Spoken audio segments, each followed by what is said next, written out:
Lección 83, comparisons of inequality, comparaciones de desigualdad.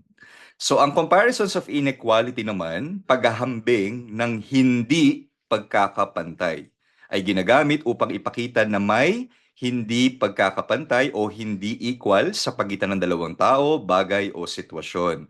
So sa madaling salita, ginagamit ito para sabihin ang mas ganito kaysa ganito, mas kaunti kaysa sa o kaysa kay, o hindi kasing blank ng blank. Okay? So halimbawa, more than, less than, not as tall as, etc., etc. So, more or less, no? Kapag gusto nating sabihin na ang isang bagay ay mas marami, mas maganda, mas mabilis, o mas kaunti kaysa sa iba, ginagamit natin ang formula kapag mas, no? Pag more, mas with acento, mas plus adjective, adverb, and noun plus ke.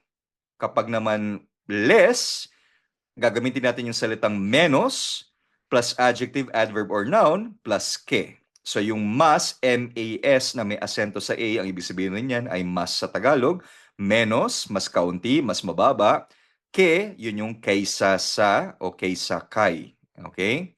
So using adjectives muna tayo. Kapag adjective o pang-uri ang ginagamit natin, ipinapakita nito ang quality o katangian. So, halimbawa, mas alto, ang ibig sabihin niyan, mas matangkad, menos bonita, mas hindi maganda, mas inteligente, mas matalino. So for example, Sara is más artística que su hermano.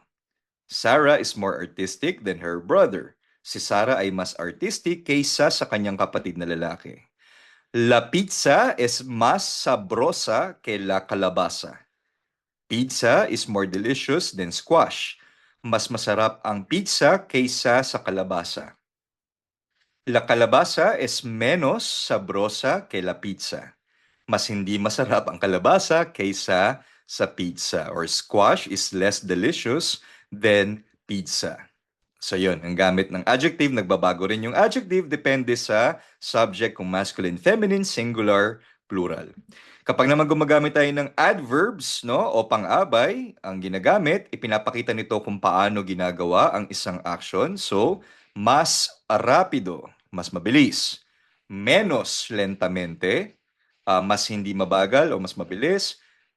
Mas seriamente, mas seryoso. So for example, Marisa corre más rápido que sus compañeros de equipo.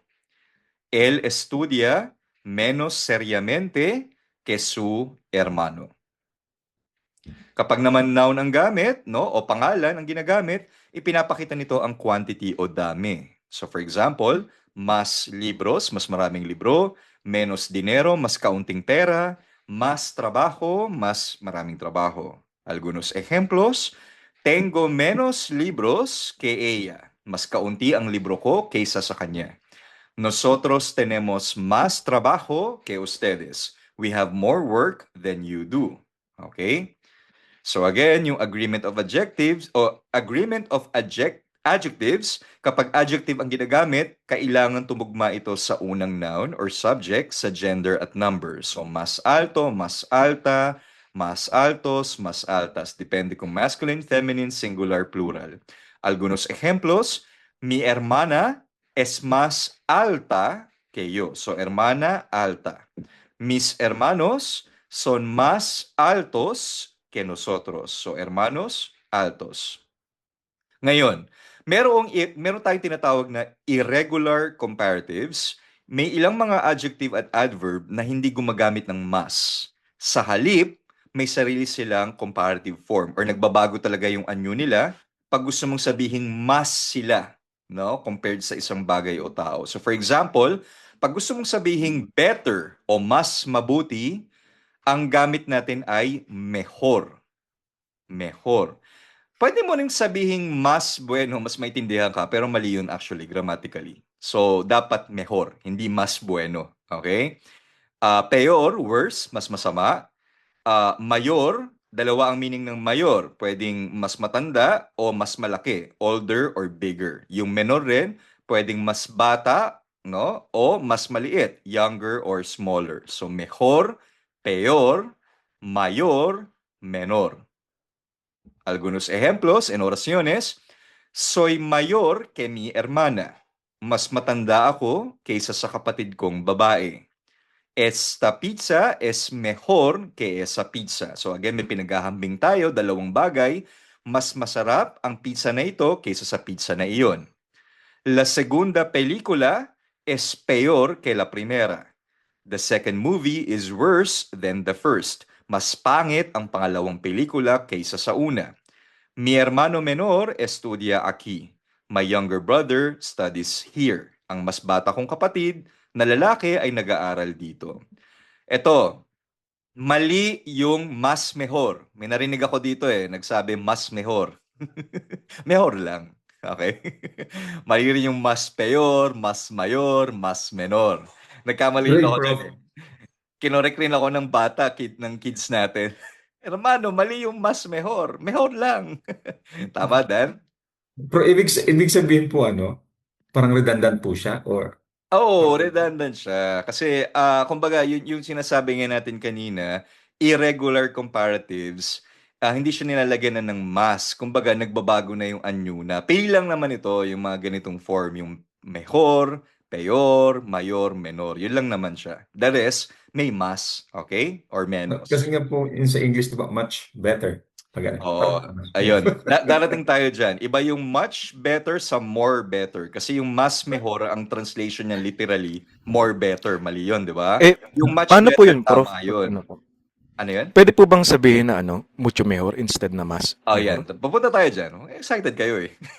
Ay. Hintayin nyo lang. Okay po. Advance na masyado Sorry si pa. John eh. Advance mag-isip eh. Ay, Ay, mga tranquilo, kasama. hermano, tranquilo. Oo. Kasi itong Cálmate, mas mejor, cálmate. ang ibig Con sabihin calma. niyan, more better. So sa English, mali yun, di ba? More better. So mali yung mas mejor, mas peor, mas mayor, mas menor. So mali yung yo soy más mejor que antes. Yo soy más mejor que antes. Dapat, yo soy mejor que antes. Kasi better na nga yun eh. Este lugar es más peor, mali yan. So dapat, este lugar es peor. Kasi yung peor, yun na nga yung worse. Kumbaga, sinasabi mo na mas pangit o mas masama pag ginamit mo yung peor. So pag nilagyan mo pa ng mas sa unahan, redundant na siya. So mi hermano es más mayor que yo, mali yan. So mi hermano es mayor que yo. Okay? Ngayon, pwede naman yung mucho mejor. Kasi hindi naman yun pareho ng mas mejor. Kasi ang mucho ay ginagamit para palakasin o intensify o i-emphasize yung pagkukumpara.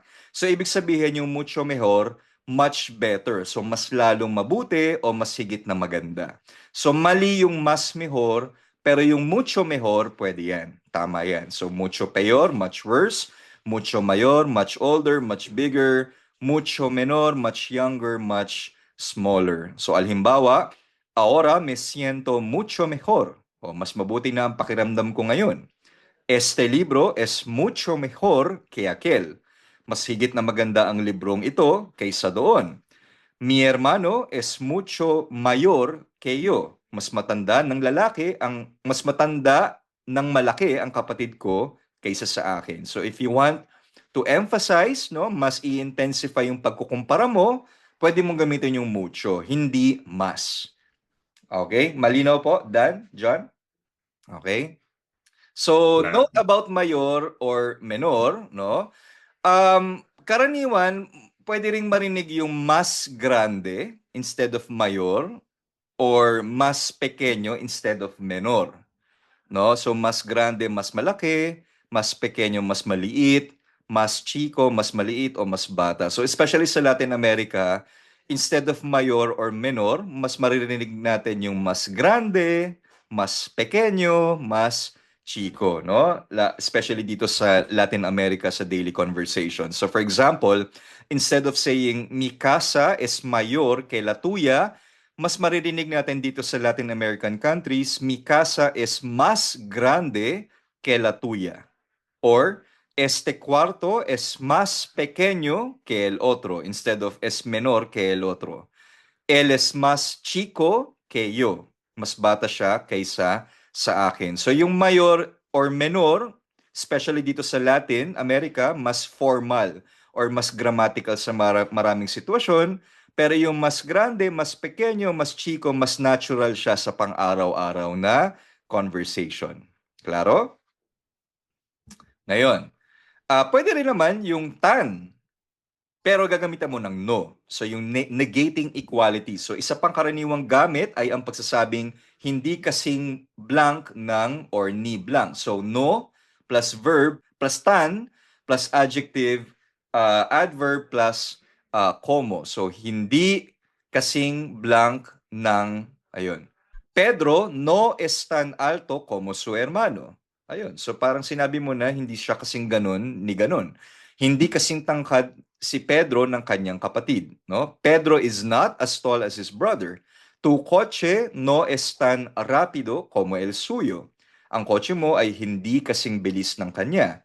Ella no canta tan bien como su madre. Hindi siya kumakanta ng kasing galing ng kanyang nanay. Kasi pag ginamitan mo yung no, ibig sabihin, no, kaya ginamitan mo pa yung tan blank como blank, pero pag ginamitan mo ng no, ibig sabihin mas lamang yung isa. So, pasok siya dito as another alternative para sabihin natin na may inequality o hindi pagkakapantay-pantay ang dalawang bagay o tao. Magkaroon tayo ng exercise, ejercicio, comparaciones de desigualdad.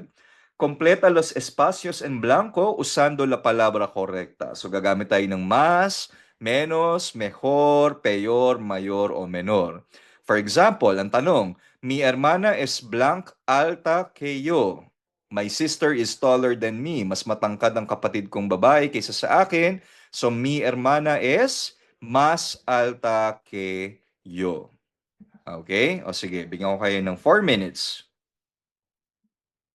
O sige, sagutan natin na sabay-sabay kasi may isa pa tayong lesson. Okay, so number 1. Let's try, ah. Este libro es blanc, interesante que aquel. Ano ang tamang sagot? Más. Más interesante. 2. Tengo blanc dinero que tú. Menos. Menos. Menos dinero.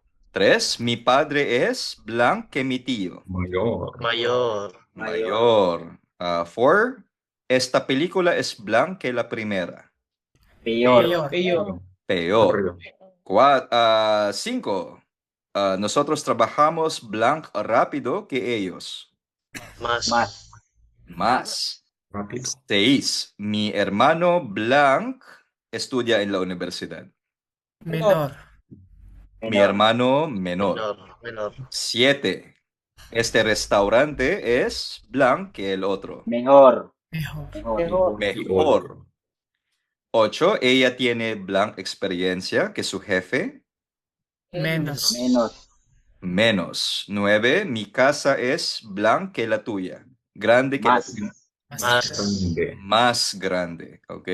Hoy me siento mucho blanc. Mucho Mejor. mejor. Mucho mejor. Muy bien. Okay. O sige, pakibasa nga, Michael, yung ating mga sagot, por favor. Este libro es más interesante que aquel. Tengo menos dinero que tú. Mi padre es mayor que mi tío. Iyo. Tío. Mhm. Esta película es peor que la primera. Nosotros trabajamos más rápido que ellos. Mi hermano menos estudia en universidad. Este restaurante es mejor que el otro. Ella tiene menos experiencia que su jefe. Mi casa es más grande que la tuya. Hoy me siento mucho mejor. Muy bien.